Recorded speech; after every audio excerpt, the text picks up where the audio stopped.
call of the Hogs can be heard all the way to San Francisco. You're listening to Pod at the Palace with Curtis Wilkerson on Inside Arkansas. What's going on, everybody? Welcome into the Pod at the Palace pregame show live from, once again, KS Bar here in Lexington, behind enemy lines, previewing a game against Kentucky in a Razorback hoodie. And you can't tell me nothing. Ain't worried about this. What's going on, everybody? Razorback fans, I hope you woke up with a fire in your belly and that you're excited for this basketball game. Honestly, you know, like, we're to the point where all the yapping is done. We can stop with the it's John Calipari. You know, he's returning to Rupp. We get it. We can stop asking about, we can stop asking Mark Pope about John Calipari returning to Rupp. Yes, that's the big storyline here. But can we get to the basketball now? Like, have we made it to that point yet? I'm no longer wondering if BBN's going to boo John Calipari. We'll find out. We'll find out in a few hours. And as much as Kentucky fans are sick of being told by folks how to act when John Calipari's introduced, whether it's, media personalities or Rick Pitino chiming in or whatever, I'm sick of it too. Cheer him, boo him, moon him, whatever you want to do. I don't care, man. I'm over it. Let's lace him up and tip this thing off. It's time to hoop, right? Just because Arkansas is struggling don't mean we can't be excited about the game itself, man. And honestly, who is the pressure really on here? Like, if Arkansas loses, well, add it to the list, man. Right? Pope, he doesn't have as big of a lump in his throat for this game after that win at Tennessee, because they would have been in a kind of a tough spot there. It could have been 3 losses in a row, and then you're facing your predecessor. That's a tough one. But getting beat by John Calipari and a not-so-good Arkansas team at Rupp Arena in the return, that would be a tough look. That would be a tough pill to swallow. I think more pressure is on them.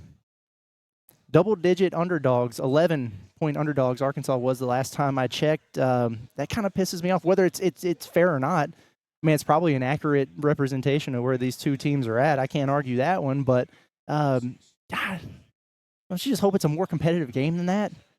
I do, and to me, I hate the cliche of, like, a rivalry game, throw the records aside. Well, I mean, sign me up for that, No excuses, no funny business. Arkansas has 2 games under its belt without Boogie, so they're making that adjustment. A full week to kind of recharge the batteries, prepare for this game. Like, there should be no surprises here, in my opinion. I'm not going to sit here and say because of that Arkansas has to win this game. Cal's got to have his boys ready to play. Got to have his boys ready to play. No 18-2 starts like that nonsense where the game was over 5 minutes in against Missouri on the road, right? Don't come out there giving up 10 threes in the first half like you did against Illinois or Missouri. Come on, man. Burning timeouts before the first media break. Just pissing down your leg in the situation. Don't want to see that. Show up, come to play to win, and take a little bit of pride back. Right? You guys sick of feeling this way? I know I am. I've heard a lot of Kentucky media speak on Cal's knack for just winning a game or two that he shouldn't every season. Like, maybe they're an underdog, they're on the road, they're shorthanded, whatever, and he just kind of will pull a rabbit out of his hat every year. Why not this one? I mean, we're waiting for him to do that for the first time at Arkansas. Like, we're waiting, bro. This would be a perfect opportunity for it. And Arkansas is not supposed to win this game, but can we stop pretending that this is 2012 Kentucky? I mean, the Cats are good. Veteran team, older team, obviously very, very well coached. They can really shoot it, but this is not some unstoppable force. They are not an immovable object. Kentucky's very beatable, but that is only half the battle, which we have learned is Arkansas's problem. Are they game? Are they up for the challenge? We were talking Inside Arkansas Live earlier about what kind of game does Kentucky have to play for Arkansas to have a chance to win this game? But what does Arkansas's A game look like? I'm not sure we even know. I hope that we haven't seen it yet. Maybe we have, maybe we haven't. I don't know, man. And Kentucky's got some great wins with 6 top 15 wins, whatever it is. But they've been vulnerable against teams like Arkansas. They got blasted by Ohio State, a not very good Ohio State team. Lost to Clemson, lost to Vandy, lost by double digits to Georgia. Now, all those were on the road, in fairness. But there are some reasons for optimism here that this can be a good one. Kentucky, not a good defensive team. They were really good the other night against Tennessee, just 72nd in the country in adjusted defensive efficiency. And I can hear people right away, well, Arkansas can't shoot. I gotcha. But Kentucky has the number 9 3-point defense in the country anyway, and they're still not that good on that end of the floor, you know. This is not a Kentucky team that's a high steals, high turnovers type of operation. They don't do a whole lot of that. Honestly, against Arkansas, Kentucky's going to have one objective, man.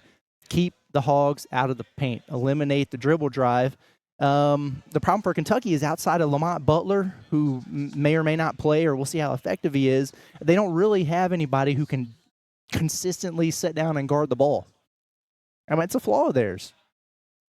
So will they pack it in like they did against Tennessee? We will see. That's what I'm really interested in, because I thought that quote really stood out from Mark Pope after that Tennessee game. You know, they forced the Vols into 45 3-point attempts, which is nasty work. But he said, hey, we'll let them shoot all the threes they want as long as it's the guys we want shooting them. So outside of Big Z, you know what I'm saying?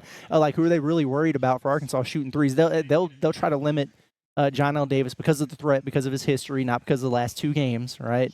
But can Arkansas knock some of those down? DJ Wagner knocking some of them down early when they're going under screens. They're sagging off of you. Carter Knox, we were talking about that. You know, in the Georgia game, Oklahoma, like, they're playing 5 feet off that, man. You got to make them pay. You make them pay, you stretch the defense, then those driving lanes open up. Can you do some things in the pick and roll? Can Z knock down a couple early, drag Amari Williams or Brandon Garrison out of the paint a little bit and open up some of those lanes, take the rim protection out? It's going to be really important. Nothing crazy from Kentucky on the offensive glass. Now, they're a strong team. I like both of their big men who play quite a bit, but this shouldn't be is the operative word there. You know, a Tennessee or Florida type opponent when it comes to the offensive backboards. You know, the other thing about Kentucky, they're a well-oiled machine in terms of their system, the scheme, the fit, everything they've got going on there. But they've got really good players, a lot of shooters, but no stars, right? Like, they don't have the go-to guy, the playmaker, the give me the ball and get the hell out of my way. Let me go do something with it. I'm not saying that you have to have those guys to be really good, but there's not some huge talent gap here with Arkansas. They don't have that one guy that you look at and go, well, I don't know how Arkansas is going to match up with him. No, it's not that. It's, can you defend their actions? They're so a high IQ with their reads, their react. Can you guard those? Can you consistently run them off the three-point line? Can you limit those rhythm opportunities for them? And the second chances, too. Long threes mean long rebounds. And so when we talk about offensive rebounding, being aware of things like that for Arkansas. So I wonder if they stick with the same starters, the Razorbacks. You know, Andrew Ellis, he kind of talked me into the idea that they might actually stick with Jonas Adu. He's had a week. You know, we know he's not 100%. But can you get him back to the guy he was against, Florida and a couple games there? Right, he got off to a slow start into SEC play, really struggled in his reunion with Tennessee there. But he had a couple games where he was really starting to come around. I think he was really good at LSU too, and you were thinking, all right, like, he's getting closer to the guy that we expected. Well, that was great, and then and it's kind of been downhill since then. And you know, now his minutes have been limited. Having scoreless games, you can't have that from him. But has this week helped? Like, is he truly to 90% now? Going to be really important. Maybe they do stick with him in the starting lineup. I will say this, though. See if Jonas wants to play, if he's up for the challenge, and then get Big Z in there quickly, or just start Big Z. I low-key hope they start Z just because I want him to get his name announced at Rupp Arena. Because DJ is going to start, Thero is going to start. I want to see that for Z as well. I also know he doesn't like to start for whatever reason, so, yeah, I don't know. A few things to keep an eye on in this game. I think Kentucky's health, and like, I'll be anxious to see what that availability report looks like. I'm recording this Friday late afternoon here at KS Bar, so it'll be a few hours still before we get that availability report. The anticipation we got from Jack Pilgrim at Kentucky Sports Radio is that he thinks Lamont Butler, Andrew Carr, like, those guys will play, but like, how effective will they be? Who knows? So we'll see. Are they questionable? Are they out What's that going to look like? And that changes the dynamic of Kentucky. It can be a good thing or a bad thing. Like if Lamont Butler plays quite a bit, that's one thing. But if his shoulder is really impacting him offensively, that's a guy maybe you can afford to help off a little bit, but also makes him a lot better defensively, right? Andrew Carr, when he's healthy, he can be a really dynamic player at the 4. A tough one, right? Well, we'll see if he's out there because he didn't look good in those 2 minutes against Tennessee, and next thing you know, he didn't play the rest of the game. Former Razorback offensive lineman Josh Brown just walked in here, by the way. He's a Kentucky Wildcat now. So very, very interesting to see that, man. Even though I'm on camera, I got to get – how you doing, brother? Good to see you, man, at any rate. So we'll see about those two guys. I think the first segment of the game is going to be so critical, so important to watch because obviously all the emotions with Cal, with all his players coming back, that's when you're going to feel it the most. The jitters, the anxiety, you really have to pay the closest attention to that, and then they'll settle in to the game, right? But the place is going to be jumping. The emotions are going to be running high. You're going to have to weather some storms. That's going to be an important thing in this basketball game, especially early on. So can they settle into the game without any funny business? Right? Just kind of, I keep coming back to the funny business. We don't need any of that. Mentioned weather and storms. Arkansas's poise is going to be so critical in this game. You got to have the physical tools to do everything, right? You got to have the physical tools to score, to guard your man, all that. The mental toughness is important in a game like this because of the atmosphere, the environment, the emotions involved, but also because of the way Kentucky plays. Kill shots, right? EvanMia.com, if you follow that guy, he's great analytics, kind of like Ken Palm Torvik. He's got his own algorithms and stuff, but he tracks kill shots, which are 10-0 runs, right, where a team, Muss used to call it spurtability, right? And Kentucky has a lot of that because they can shoot the 3 so well. They'll go through lulls where they're not playing so good. You feel like you got some momentum on them, then boom, 3. And next thing you know, they're on a 14-1 run, right? Arkansas, they're going to do that. Kentucky is in this game. Arkansas's got to be able to weather the storm, respond when you need to get that bucket, settle back into the game, right? Are they going to be able to do that? Because while Kentucky is one of the best in the country in those kill shots, Arkansas is one of the worst in terms of putting runs like that together. So you've got to stay even keel and really do that chip away, keep things under control, never too high, never too low type of mentality there for Arkansas, honestly, is what it's going to look like. We mentioned Kentucky not a high turnovers team. Well, Arkansas doesn't need to help them out either. They've been really good about limiting those turnovers. 9 one game, 10 one game. That's about the number you want because Kentucky is the type of team I think that's really good at making you pay when you do screw up. And that's how they kind of spark those runs, those kill shots, if you will. Listen, they're making about 10 threes per game in SEC play. They're shooting at over 40% from 3 in SEC play. That's the biggest question, right? Or it's not even really a question because if you're looking for an answer, Kentucky has a lot of offensive firepower, and Arkansas can't shoot. And we're 20 games into the season at this point. They made 9 threes in that game against Oklahoma, probably shot more than they wanted to. How are they able to counteract that? How close can they stay in shots on goal? So that means, is Arkansas able to get on the offensive glass, get some second chance points? Are they able to draw more FTAs on the road? Sometimes that's a tough one to do. And then can you, limit Kentucky to a degree from 3, keep them maybe around their average? If they hit 10 or 11, okay, can you hit 7 or 8 to where that gap's not as wide? We'll see about it.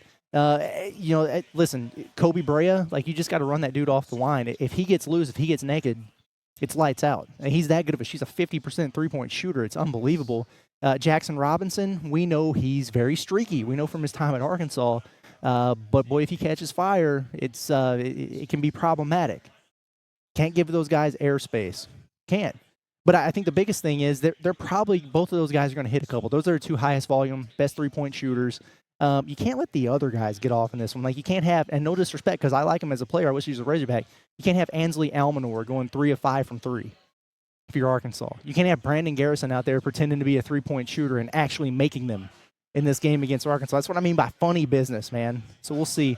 Speaking of Brandon Garrison, I'm taking bets on which Arkansas Razorback he slaps in the face and gets away with it. That dude is good for hitting somebody in the face and getting away with it every game. It even goes to the monitor. And they don't wind up calling him. I'm not calling him a dirty player. He's kind of got that used car lot inflatable arms going everywhere, and he winds up smacking somebody thing. Cracks me up, man. Every single game, he's good for it. But I'm excited, man. I'm looking forward to this. I'm looking forward to getting down here and checking out the atmosphere because it seems like the anticipation here around Lexington is palpable. We know it's a huge moment. We know that it's going to be a big, big crowd because they got a bigger arena than Bud Walton. But I've also heard in the past that it can be a little bit tame in there with maybe some of the older generation of fans, the golf clappers, the down in front folks. I don't know if it's true or not, but we'll know about those allegations after tonight. So I'm excited to see what happens, and I really hope we see Arkansas play well in this game. They've got this stigma about being in these spotlight situations. We know this is a bad year anyway, but not being ready to play, not performing. The Michigan game was kind of the exception to the rule so far this season. But I think about Baylor, Illinois, some of those other games where they've really struggled in these spotlight opportunities, but like we've been told over and over here, Cal seems to be good for one or two of these a year. This would be a great time to get it. Would a win for Arkansas in this game cure everything? Would it dig them out of the hole that they put themselves in? No. Would go a hell of a long way towards making feel better. I'd sleep better Saturday night, and then we could worry about the rest when we get on down the road. But I'm going to get out of here, folks. Appreciate everybody for tuning in as always. Be on the lookout later in the day on Saturday. We're going to be back at KS Bar. They got some pregame stuff going on. We might try to hop on with them. We might do our own thing. And then the Pod at the Palace postgame show after the game, not immediately following the final buzzer like usual. Got to get back to our spot. Give us 10, 15 minutes to get back, get set up, hit go. We'll be live. We'll get all your reactions. So appreciate everybody. It's been Curtis Wilkerson on the Inside Arkansas on the Pod at the Palace. We'll catch you guys a little bit later. Enjoy the game.